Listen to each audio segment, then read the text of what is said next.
And one of the highest points in Lisbon is the Prazeres Cemetery, which is huge. It covers 30 acres, has more than 7,000 mausoleums, more than 1,500 grave sites, and is still active today with about 500 burials that includes an interment of ashes here every year. And what's so striking about this is that this was built in 1833 in response to a cholera epidemic, which was 2 years before public cemeteries were required in Portugal. So this predates that. In 1835, it became a public cemetery, and it is still active today.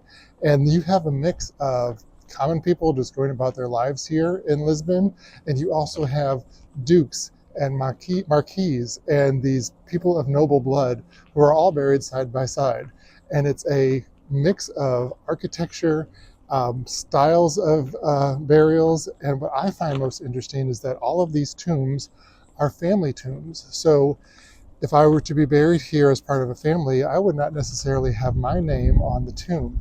I would be part of a family memorial and just kind of be interred. And a lot of these, as you can see, have windows, and you can look inside and actually see the caskets sitting on shelves close enough to almost touch.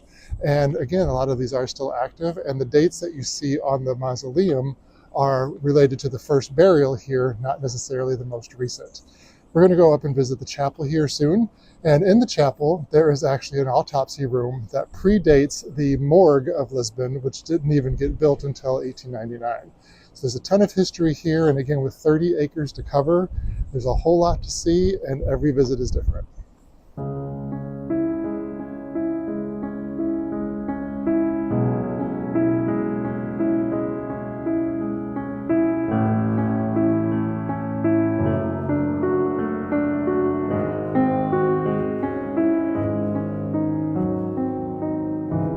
So right in the middle of the cemetery, there's this massive chapel, which is still active today. In fact, when we were here on another visit, we saw a service going on, so we weren't able to go in. This time we were able to go in, and it's absolutely beautiful. And there's a area set up like the original administrator's office. And there's also the area that used to be the autopsy table, which was used before the city of Lisbon got its first morgue, which wasn't until 1899. So there was more than half a century where bodies were prepared here in this building before they were laid to rest in the cemetery. Really cool, very historic, and really well preserved.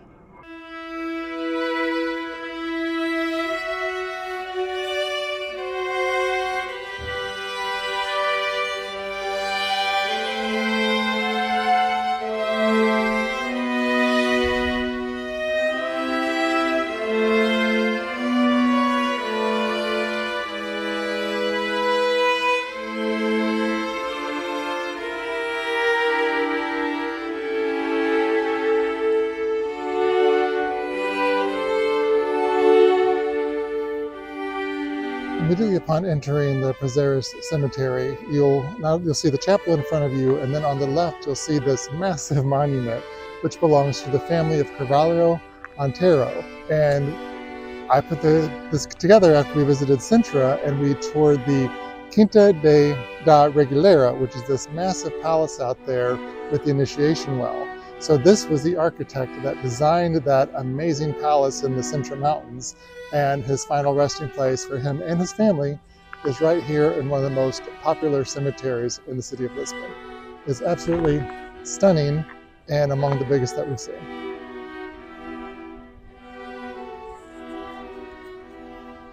Inside the Prazeres Cemetery here in Lisbon, there are countless tombs and crypts here across this massive field. But the one that we really wanted to find, and the biggest one that's here, is this one behind me. It belongs to the family of the Duke of Palmela, and he passed in the late 1840s. And this is the largest private mausoleum in Europe, according to what we read. It covers 2 acres. There are about 200 people who are buried within this plot, and it stands on top of that pyramid at 40 feet.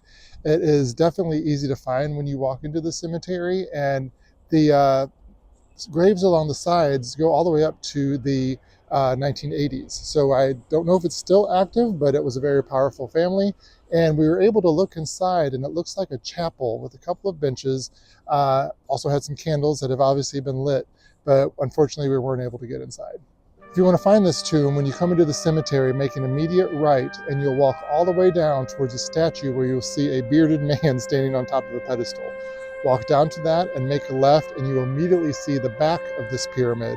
And you can easily circle around, and the gate is open for you to walk in and see it for yourself. On so many of these vaults, we're seeing the word jazigo, which does actually mean vault, which I think is different than tumulo or tomb or crypt. And most of them mean vault of the family of, and then there's the name. And we see them all up and down every one of these rows here in the Prazeres Cemetery.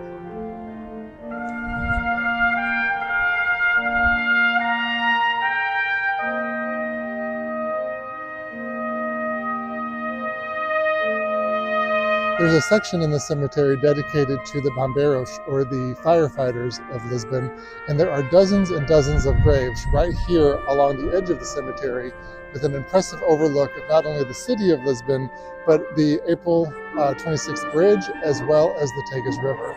It's a beautiful location, and it's a very different vibe here than the rest of the cemetery, which is full of mausoleums and coffins, whereas this is more traditional in the American sense. And as I said, there's dozens and dozens of these graves throughout this plot.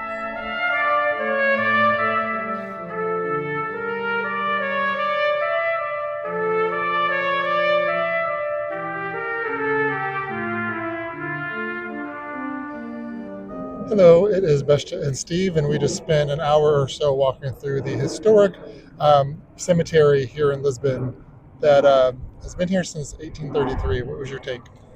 Well, I love doing this kind of thing. My mother taught me to love walking around in cemeteries. When I was a little kid, we would do this. I remember the first time she and I went to Savannah for an all-state band event, and we would go to the cemetery and walk through and look at the age of the graves. And I just thought it was so interesting. And so I appreciate that my mother taught me that sort of interest and appreciation for this. And here, of course, the beautiful mausoleums, each individually decorated with great care and thought, of course, for each family. It's very interesting, and I encourage you to come here and walk through and just spend some time. It's just beautiful. It's very quiet, it's very peaceful, it's very beautiful, but also very eerie because it is such a Gothic vibe, and the burial practices here are almost celebratory, I guess it feels like, because you have these tombs and then you have the glass windows, and then there they are. Well, but you're appreciating and celebrating and respecting those who have passed and your family heritage. And I think it's beautiful. And each one is different and carved out of the most amazing marble. And it's quite impressive. I encourage you, if you like this kind of thing in history, to come here if you're visiting Lisbon and just walk through. Yeah, I mean, it's 30 acres of walking through and exploring. We saw people just kind of reading books and taking pictures, and it's just a good place to, it almost has like a park feel to it mixed with the cemetery plots. It's absolutely stunning. Very, very quiet, very respectful place, and a fantastic view of the famous bridge going over the Tagus. So worth the trip. I enjoyed it very much. Me too, and it's easy to get here too on the tram. It's easy to find the Prazeres Cemetery when visiting Lisbon. Both Tram 25 and 28 end their routes at the cemetery and can be accessed with a Navigante transportation pass or with a credit card. Tram 28 is especially popular with tourists and can sometimes be crowded.